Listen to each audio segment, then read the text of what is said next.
ఈరోజు మనం నేర్చుకోబోతున్న అంశం యేసుక్రీస్తు దేవుడా, దేవుని కుమారుడా. క్రైస్తవుల్లో కానివ్వండి, క్రైస్తవేతరులో కానివ్వండి, భిన్నాభిప్రాయాలు అనేటువంటివి క్రీస్తు మీద ఉన్నాయి. ఒకరేమో దేవుడంటే, ఇంకొకరేమో దేవుని కుమారుడని, మరొకరేమో ప్రవక్త అని, ఈ విధంగా భిన్నాభిప్రాయాలు ఉన్నాయి. అయితే ఇంతకీ యేసుక్రీస్తు దేవుడా, దేవుని కుమారుడా అన్న విషయాన్ని ఈరోజు మనం స్పష్టంగా నేర్చుకోవాలండి.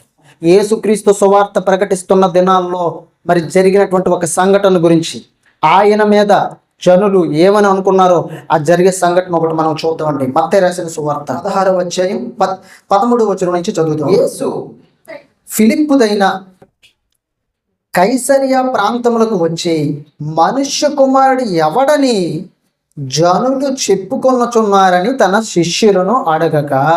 యేసుక్రీస్తు సువార్త ప్రకటిస్తున్నటువంటి కాలంలోనే యేసుక్రీస్తు గురించి భిన్నాభిప్రాయాలు ఉన్నాయి. ఇటువంటి మాటలన్నీ కూడా యేసుక్రీస్తు చెవిలో పడ్డాయి. యేసుక్రీస్తు ఫిలిప్పుదైనటువంటి కైసరియా అనబడినటువంటి ప్రాంతానికి వచ్చినప్పుడు యేసుప్రభువు అడుగుతున్నారు, మనుష్య కుమారుడు ఎవడని జనులు చెప్పుకుంటున్నారు అని తన శిష్యులను అడగగా. 14 వారు కొందరు బాప్తీసమిచ్చి యోహాననియు, కొందరు ఏలియానియు, కొందరు ఇర్మియానియు, లేక ప్రవక్తలలో ఒకడనియు చెప్పుకొనుచున్నారని.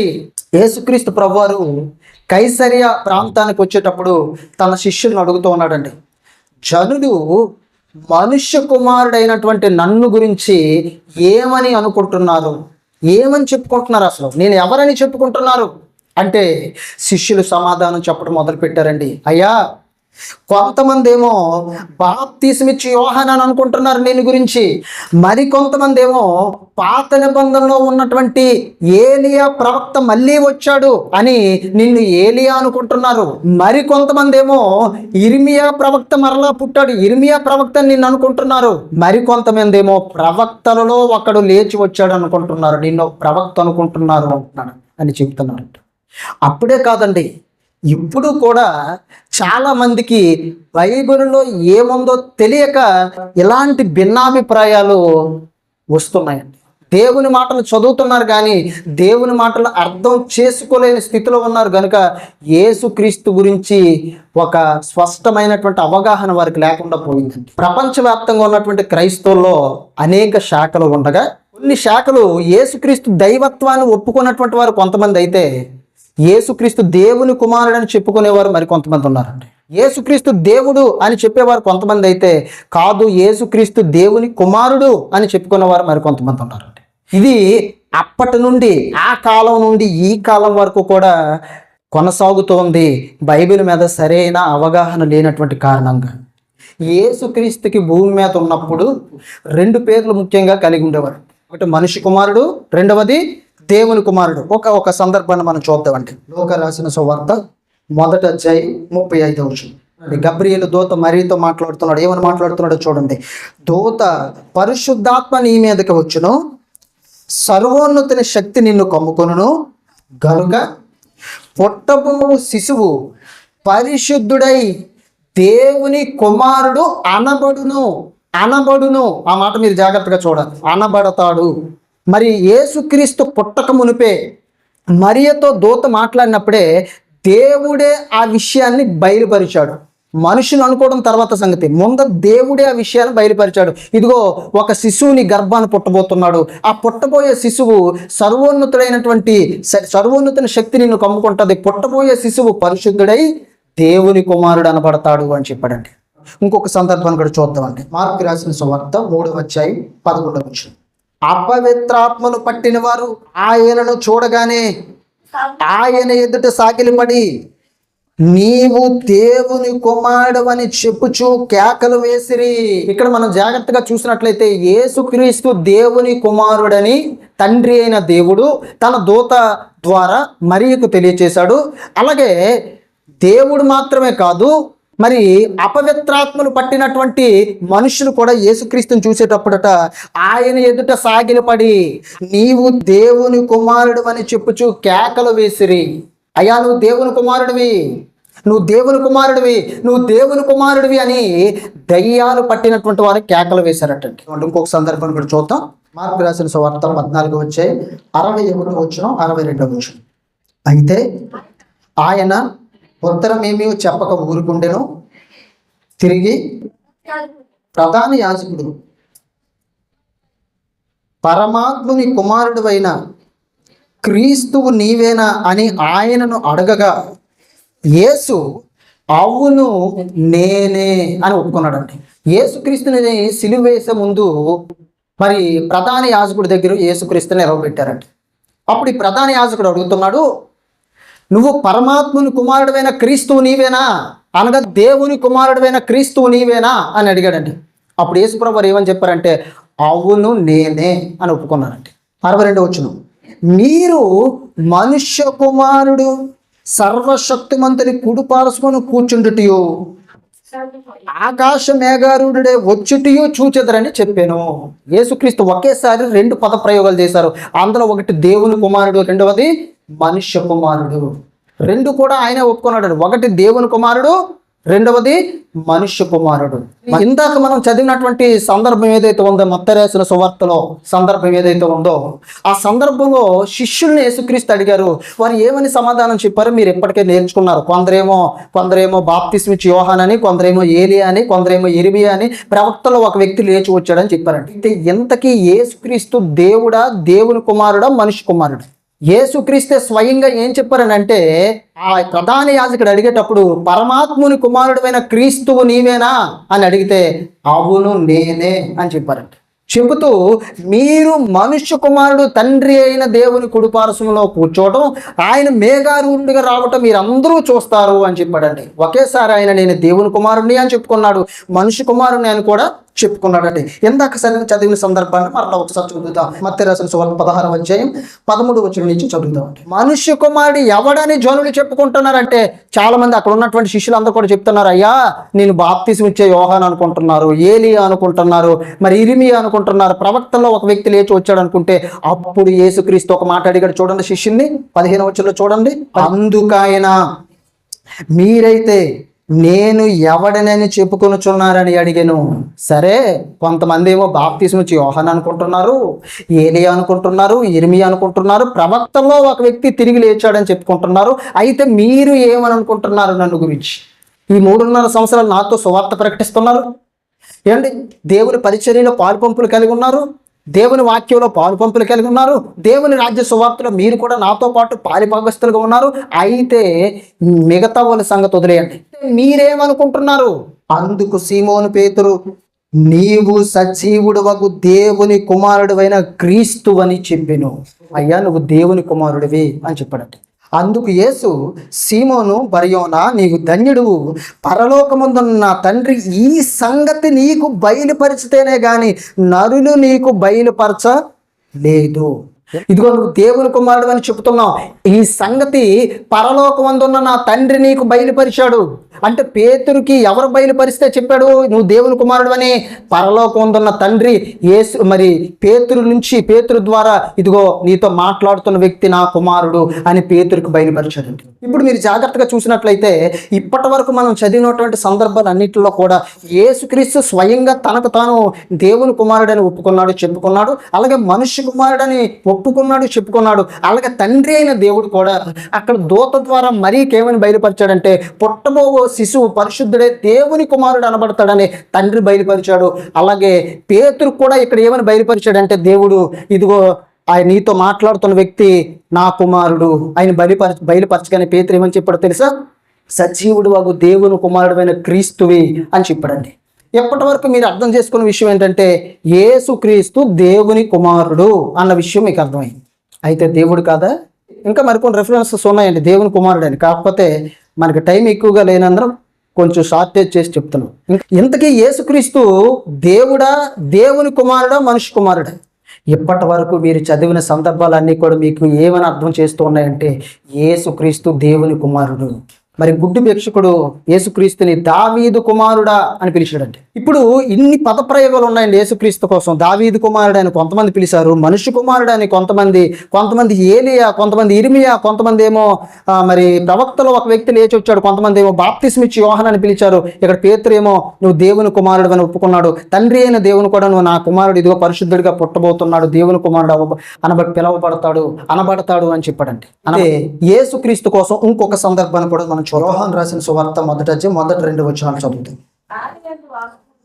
ఆది యందు వాక్యం ఉండెను, వాక్యము దేవుని యొద్ద ఉండెను, వాక్యము దేవుడై ఉండెను, ఆయన ఆది యందు దేవుని యొద్ద ఉండెను, సమస్తమును ఆయన మూలముగా కలిగి ఉన్నదేది ఆయన లేకుండా కలగలేదు. ఇక్కడ మీరు జాగ్రత్తగా చూసినట్లయితే ఆది యందు వాక్యం ఉండెను, ఆది యందు వాక్యం ఉండెను అనగా అర్థం ఏంటనంటే భూమి ఆకాశములు విశ్వం పుట్టక మునుపు ఆది యందు వాక్యం ఉండెను అని చెప్పాడండి.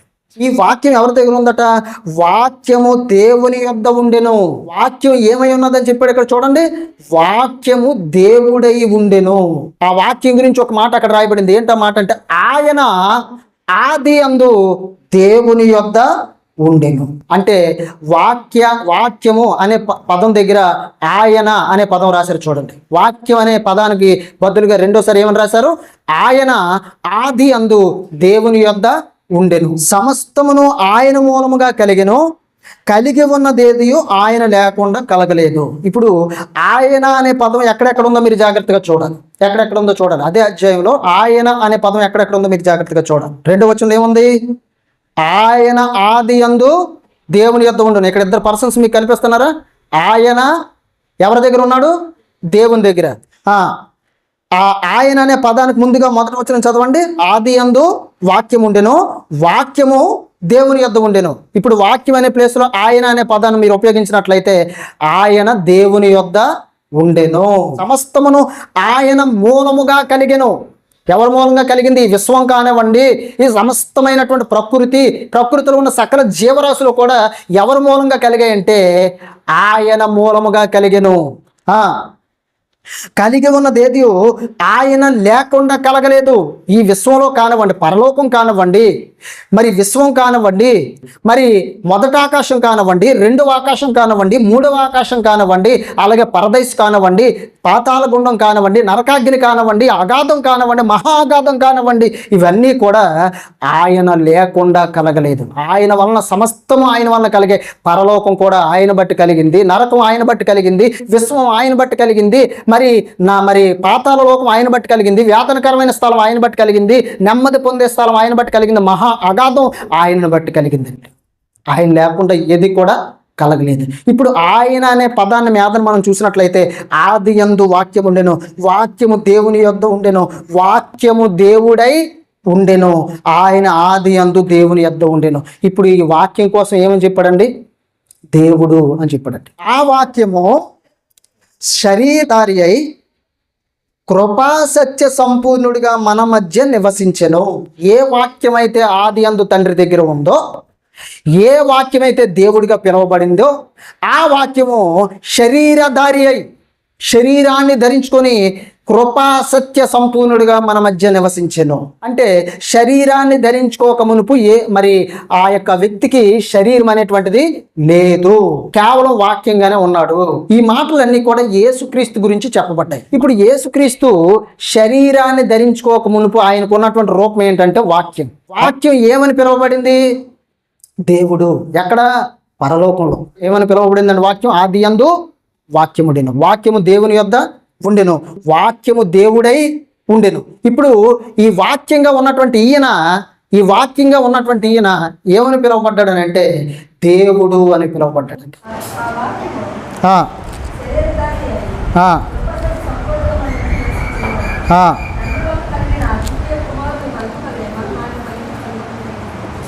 మనం ఆయన మహిమను కనుగొంటిమి. అద్వితీయ కుమారుడు అనగా జనతైక కుమారుడు. ఇప్పుడు మీరు జాగ్రత్తగా చూసినట్లయితే వాక్యంగా దేవుడిగా ఉన్నటువంటి ఆయన శరీరాన్ని ధరించుకోగానే ఆయన పేరు మారిపోయింది. వాక్యంగా ఉన్నప్పుడేమో దేవుడు అని పిలువబడ్డాడు, ఆ వాక్యం శరీరాన్ని ధరించుకునేటప్పుడేమో అది ఎలాగ మారిపోయిందంటే దేవుని కుమారుడిగా మారిపోయింది. మీరు జాగ్రత్తగా చూసినట్లయితే సీతాకోక చిలక అది సీతాకోక చిలకగా మారక మునుపు అది ఒక గొంగళ పురుగులా ఉంటుందండి. అది కొన్ని దినాలు పోయాక, దానిలో మార్పు వచ్చాక, రెక్కలు వచ్చాక దాని రూపం పూర్తిగా మారిపోద్ది. ఫస్ట్ ఏమో దాని పేరు ఏమని పిలువబడుతుంది అంటే ఒక పురుగు అని మనం పిలుస్తాం. కానీ అది చక్కగా రెక్కలకు వచ్చి దాని శరీరంలో మార్పు వచ్చిన తర్వాత దాన్ని సీతాకోక చిలక అని పిలుస్తాం. ఒక్కటే, రెండు పురుగులు కాదు, ఒక్కటే పురుగు రూపాంతరం చెందింది. మొదటేమో జస్ట్ పురుగు అని పిలిచాం, కానీ రెండోసారికి వచ్చేసరికి ఏమో సీతాకోక చిలక అని పిలిచాం. పురుగుగా ఉన్నప్పుడు అదే, సీతాకోక చిలకగా ఉన్నప్పుడు కూడా అదే. డిఫరెన్స్ ఏంటంటే రూపాంతరం చెందింది, మార్పు వచ్చింది శరీరం. యేసుక్రీస్తు కూడా పరలోకంలో వాక్యంగా ఉన్నప్పుడు దేవుడిగా పిలువబడితే, శరీరాన్ని ధరించుకున్నప్పుడు ఆయన పేరు మారిపోయింది. దేవుడిగా ఉన్న ఆయన పేరు ఇక్కడ జనతైక కుమారుడు అని పిలువబడింది, లేదా దేవుని కుమారుడు అని పిలువబడింది. ఏమని పిలువబడిందండి? దేవుని కుమారుడు అని పిలువబడింది. ప్రకటన గ్రంథం 19:11 నుంచి చదువుతాం. మరియు పరలోకం తెరవబడి ఉండుట చూచితిని, అప్పుడు ఇదిగో తెల్లని గుర్రం ఒకటి కనబడెను, దాని మీద కూర్చున్నవాడు నమ్మకమైన వాడును సత్యవంతుడును అను నామము గలవాడు. చూడండి, ఇక్కడ యోహాను పరలోకంలో దర్శనాన్ని చూస్తున్నాడండి. అసలు పరలోకంలో ఏం జరుగుతుందో దర్శనాన్ని చూస్తున్నాడు. ఆ దర్శనంలో ఏం కనిపించిందట? ఒక తెల్లని గుర్రం కనిపించిందట అండి. ఆ తెల్ల గుర్రం మీద ఒక వ్యక్తి కూర్చున్నాడట. ఆ వ్యక్తికి ఒక పేరు ఉందండి. ఏంటి ఆ పేరు? చదువుదామండి. నమ్మకమైన వాడు, సత్యవంతుడు. ఆ తెల్లని గుర్రం మీద కూర్చున్న వ్యక్తికి ఏం పేరు ఉంది? నమ్మకమైన వాడు, సత్యవంతుడు. ఇంకా కింద చదువుదామండి. ఆయన నీతిని బట్టి విమర్శ చేయొచ్చు, యుద్ధము జరిగించుచున్నాడు. ఆయన అంట నీతిని బట్టి మరి తీర్పు జరిగిస్తూ యుద్ధం జరిగిస్తున్నాడట, యుద్ధం చేస్తున్నాడట. 12 వచ్చింది. ఆయన నేత్రములు అగ్ని జ్వాలల వంటివి, ఆయన శిరస్సు మీద కిరీటములుండెను, రాయబడిన ఒక నామము ఆయనకు కలదు. బాగా జాగ్రత్తగా చూడాలంటే రాయబడిన ఒక నామం ఆయనకు కలదు. 13 వచ్చిన అది ఆయనకే కానీ మరి ఎవరికి తెలియదు. ఇంకో పేరు కూడా ఉందటండి ఆయనకి. ఆ పేరట ఎవ్వరికి తెలియదట. ఆ పేరు యొక్క అర్థం ఎవ్వరికి తెలియదట. ఆయనకి రాయబడినటువంటి ఒక పేరు ఉందట ఆయనకి. ఆ పేరు యొక్క అర్థం కానీ ఆ భాష కానీ ఎవరికి తెలియదటండి. రక్తములో ముంచబడిన వస్త్రము ఆయన ధరించుకొని ఉండెను, మరియు దేవుని వాక్యము అను నామము ఆయనకు పెట్టబడి ఉన్నది. యోహాను పరలోకంలో యేసుక్రీస్తుని చూస్తూ ఈ తెల్లని గుర్రం మీద ఉన్నటువంటి వ్యక్తి ఎవరు అనుకుంటున్నారు? తెల్లని గుర్రం మీద కూర్చున్న వ్యక్తి యేసుక్రీస్తు. ఆయనకి అట్ట ఏమని పేర్లు ఉన్నాయి? నమ్మకమైన వాడు, సత్యవంతుడు. ఆయన అట్ట నీతిని బట్టి విమర్శ చేస్తాడట. తర్వాత ఆయన యొక్క శిరస్సు మీద కిరీటాలు ఉన్నాయట. ఆ తర్వాత రాయబడినటువంటి ఒక పేరు ఉందట ఆయనకి. ఆ పేరు ఆయనకే తప్ప ఎవరికి తెలియదట. తర్వాత రక్తంలో ముంచబడిన వస్త్రము ధరించుకొని ఆయన ఉన్నాడట. ఆయన వస్త్రాలు ఎలా ఉన్నాయట? చూడడానికి రెడ్గా ఉన్నాయట. రక్తంలో ముంచబడినటువంటి వస్త్రాలు ఎలా ఉంటాయి అలా ఉన్నాయటండి. అప్పుడు మరియు దేవుని వాక్యము అను నామము ఆయనకు పెట్టబడి ఉన్నది. పరలోకంలో యేసుక్రీస్తు ఏమని పిలువబడుతున్నాడంటే నమ్మకమైన వాడు, సత్యవంతుడు. అలాగే ఆయనకి సపరేట్గా ఇంకో పేరు ఉందట. ఆ పేరు ఎవరికి తెలియదు. అలాగే ఇంకొక పేరు కూడా ఉందట ఆయనకి. ఏం పేరు అంటే దేవుని వాక్యం. యేసుక్రీస్తుని చూడగానే అదిగో దేవుని వాక్యం అని చెప్తున్నారు. యేసుక్రీస్తుని చూడగానే దేవుని వాక్యం. ఇప్పుడు యోహాను సువార్తలో ఇందాక చదువుకున్న మాటలేంటి? ఆది యందు వాక్యం ఉండెను, వాక్యము దేవుని యొద్ద ఉండెను, వాక్యము దేవుడై ఉండెను. వాక్యం అనే నామం ఎవరికి పెట్టబడింది? యేసుక్రీస్తుకి. వాక్యము అనగా ఒక పేరు అని మీరు అర్థం చేసుకోవాలి. వాక్యం అనగా యేసుక్రీస్తుకు ఉన్నటువంటి పేరులో ఒక పేరండి. వాక్యం అనే నామం ఆయనకు పెట్టబడింది. ఆ వాక్యము దేవుడై ఉండెను. ఆ వాక్యం అని పిలువబడుతున్న వ్యక్తి ఎవరని పిలువబడింది? దేవుడు. ఆ వాక్యం అని నామం పెట్టబడిన వ్యక్తి ఎవరుగా పిలువబడ్డారు? యోహాను సువార్తలో ఆది యందు వాక్యము ఉండెను, వాక్యము దేవుని యొద్ద ఉండెను, వాక్యము దేవుడై ఉండెను. అంటే ఈ వాక్యము అనే పేరు పెట్టబడిన వ్యక్తి పరలోకంలో దేవుడిగా పిలువబడుతున్నాడు. మరి లోకారాసిన సువార్తకు వచ్చేసరికి గబ్రియేలు దూత మరియమ్మ దగ్గరికి వచ్చి, మరి నువ్వు గర్భాన్ని ధరించుకుంటావు, పుట్టబోయే శిశువు సర్వోన్నతుడైన దేవునికి పరిశుద్ధుడై సర్వోన్నతుడైన దేవుని కుమారుడు అనబడతాడు అని ఎందుకు చెప్పాడంటే, పరలోకంలో ఉన్నటువంటి యేసుక్రీస్తు ఏం ధరించుకోవలసి వచ్చింది? భూమి మీదకి వచ్చేటప్పటికంటే శరీరాన్ని ధరించుకోవలసి వచ్చింది. వాక్యంగా పిలువబడుతున్న ఆయన, వాక్యం అనే నామం కలిగినటువంటి ఆయన శరీరాన్ని ధరించుకోవలసి వచ్చింది. శరీరధారి అయి కృపా సత్య సంపూర్ణుడిగా ఆయన మన మధ్య నివసించను అన్నమాట. యోహాను రాసిన సువార్త 1:14 మనం చదువుకున్నాం. ఇప్పుడు లోక రాసిన సువార్తలో సందర్భాన్ని మనం చూసినట్లయితే దేవుని కుమారుడు యేసుక్రీస్తుకి మరి ఏమని నామం పెట్టబడుతుంది అక్కడనంటే, ఏమని పిలువబడతాడని తండ్రి అయిన దేవుడు చెప్తున్నాడంటే, దేవుని కుమారుడు అనబడతాడు అని చెప్పాడంటే. ఇప్పుడు మీరు జాగ్రత్తగా చూసినట్లయితే యేసుక్రీస్తుకి యేసు అనే పేరు పర్మనెంట్ పేరు కాదు. బాగా అర్థం చేసుకోవాలి. యేసు అనే పేరు పర్మనెంట్ పేరు కాదు. ఆ పేరుకున్న అర్థం ఏంటో తెలుసా? యేసు అనగా రక్షకుడు. అది ఎంతవరకు వర్తిస్తుంది అంటే భూమి మీద ఉన్నంత వరకు వర్తిస్తుంది. బాగా వినాలండి. ఆ పేరుకున్నటువంటి అర్థం దానికి సంబంధించినటువంటి వర్క్ ఎంతవరకు అంటే భూమి మీద ఉన్నంత వరకు. అలాగని చెప్పి ఇప్పుడు నువ్వు ప్రభువా యేసు అని పిలిస్తే పలకడని కాదు ఆయన. ఆ పేరులన్నిటిలో కూడా అది కూడా ఒక పేరు ఆయనకి. యేసు అనే పేరు ఆ ఒక్కటే యేసుక్రీస్తు పేరు అనుకోకండి. ఆయనకి ఎన్ని పేర్లు ఉన్నాయో తెలుసా? ప్రకటన గ్రంథంలో మీరు చదివితే బోల్డ్ అనే పేర్లు ఉంటాయి. అలాగే యెషయా గ్రంథానికి వచ్చేసరికి యేసుక్రీస్తుకి ఆశ్చర్యకరుడు, ఆలోచనకర్త, బలవంతుడైన దేవుడు, నిత్యుడగు తండ్రి, సమాధానకర్తయగు అధిపతి అని ఆయనకు పేరు పెట్టబడేను అని ఉంటుంది. చూడండి, పేరు పెట్టమని అంటే పేర్లు అనేటువంటివి దేవునికి బోల్డ్ ఉన్నాయి. అలా బోల్డ్ ఉన్నటువంటి సందర్భంలో ఇక్కడ దేవుని కుమారుడు అని పిలువబడడం అనేటువంటిది ఆయనకు ఒక నామంగా ఇవ్వబడిందండి. యేసు అనేటువంటి పేరు ఒక నామంగా ఇవ్వబడింది. యేసు అనేటువంటి పేరు ఒక నామంగా ఇవ్వబడింది. ఇంతకీ ఇప్పుడు పరలోకంలో వాక్యంగాను పరలోకంలో దేవుడిగాను ఉన్నటువంటి ఆయన శరీరాన్ని ధరించుకోవాల్సి వచ్చినప్పుడు, మరియమ్మ గర్భాన్ని భూమి మీద ఉద్భవింపవలసి వచ్చేటప్పుడు ఆయన గురించి తండ్రి అయిన దేవుడు ఏమని చెప్పాడంటే, ఇదిగోనమ్మ దేవుని కుమారుడు. ఏమని చెప్పాడండి ఆయన? ఇదిగో దేవుని కుమారుడు. ఇంకొక సందర్భాన్ని పాత నిబంధన నుంచి మనం చూద్దామండి. మోషే ఇశ్రాయేలు ప్రజలు విడిపించడానికి వచ్చేటప్పుడు దేవుడు ఏర్పాటు చేసుకున్నప్పుడు మోషే దేవుడిని అడుగుతున్నాడు, ప్రభువా నీ పేరు ఏం పేరు అని అడిగితే ఏం చెప్పాడో తెలుసా ఆయన అక్కడ? నేను ఉన్నవాడిని అనువాడిని. ఆ పేరు ఏం పేరు అసలు? ఏమని పిలుస్తావు దాని పేరుని? నేను ఉన్నవాడిని అనువాడిని అంటే ఆ పేరుకి అర్థం ఏంటి అసలు? నేను యెహోవాని. అలాగే మరికొన్ని సందర్భంలో నా పేరు యెహోవా రాఫా అని చెప్పాడండి, నా పేరు యెహోవా షమ్మా, నా పేరు యెహోవా నిషి అని చెప్పాడండి. అంటే ఆ సందర్భానికి సమయానికి తగినట్టు నేను స్వస్థపరిచేవాడు ఎవరంటే యెహోవా రాఫా. ఆ పేరు దానికి వర్తిస్తాడు.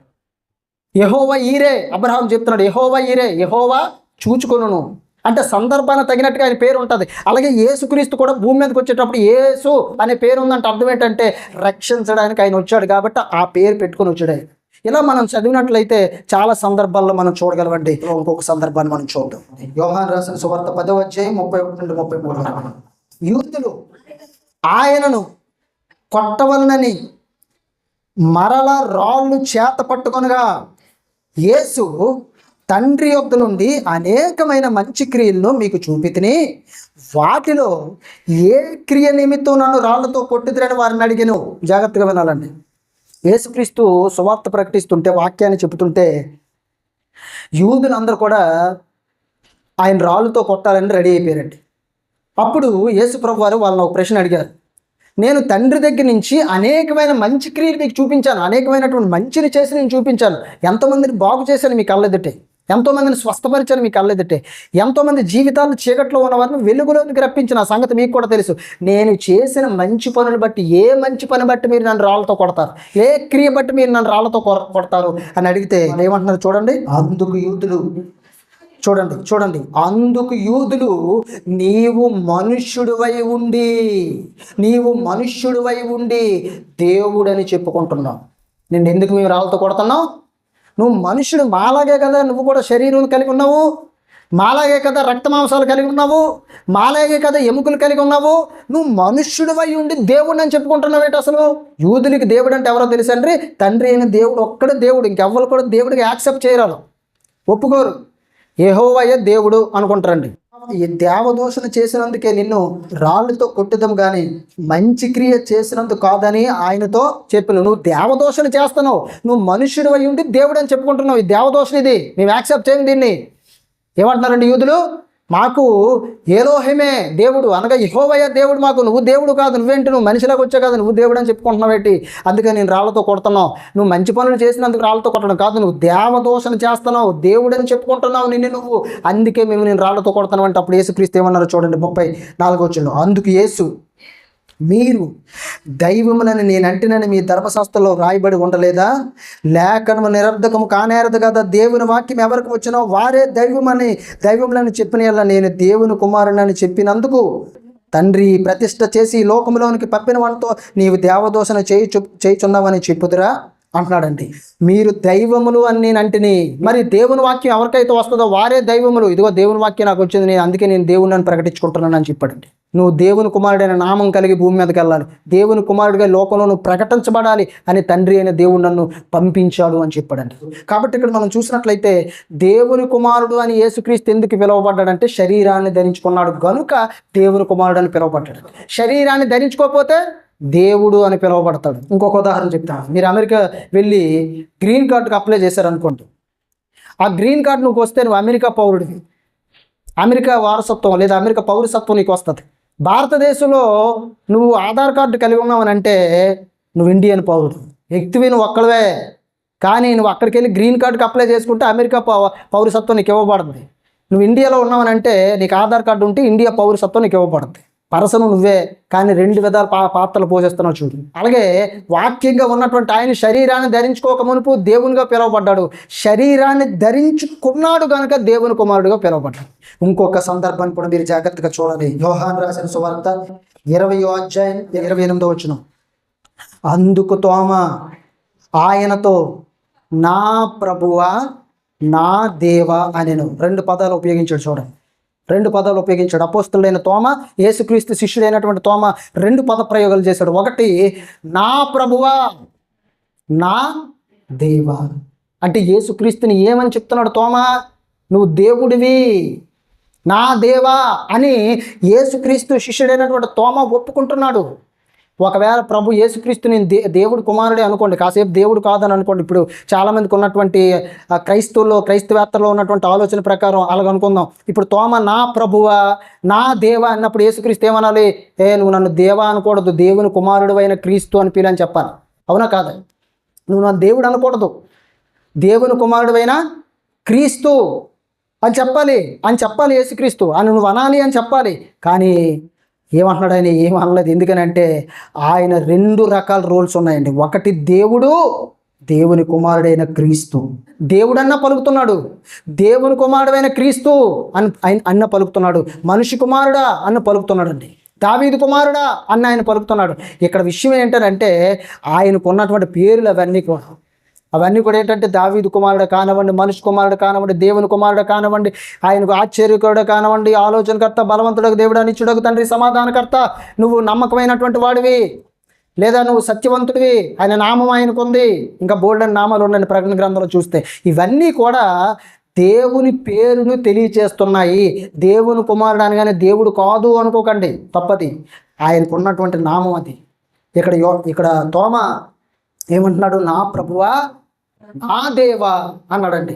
ఒకవేళ యేసు దేవుడు కాదు అని అనుకుందాం అనుకోండి కాసేపు, అప్పుడు యేసు ఏమని చెప్పాలి తోమాతో? తోమా తప్పు, నువ్వు మాట్లాడేది వాక్యానికి వ్యతిరేకంగా మాట్లాడుతున్నావు, నేను దేవుని కాదు, నేను దేవుని కుమారుణ్ణి అని చెప్పుకోవాలి. ఆయన చెప్పుకున్నాడా? చెప్పుకోలేదు. నా ప్రభువా నా దేవా అంటే ఆయన దేవుడు యేసుక్రీస్తు దేవుడు. దేవుని కుమారుడు అనే నామం ఆయనకుంది, యేసు అనే నామం ఆయనకు ఉంది, మనిషి కుమారుడు అని కూడా పిలువబడ్డాడు. ఆయన ఒకే పాత్రలో ఒకే వ్యక్తిగా అనేక రకాలుగా సందర్భాలకు తగినట్టుగా పిలువబడ్డాడు యేసుక్రీస్తు. ఆ సందర్భాలకు తగినట్టుగా యేసుక్రీస్తు పిలువబడ్డాడు. ఆయన దేవుడు, వాక్యంగా ఉన్నటువంటి వాడు దేవుడు. సమస్తము ఆయన మూలముగా కలిగిను, ఆయన లేకుండా ఏది కలగలేదు. అపోస్తులైనటువంటి పౌలు చెప్తున్నాడు, దైవత్వం యొక్క సర్వ పరిపూర్ణత క్రీస్తునందు నివసించుచున్నది.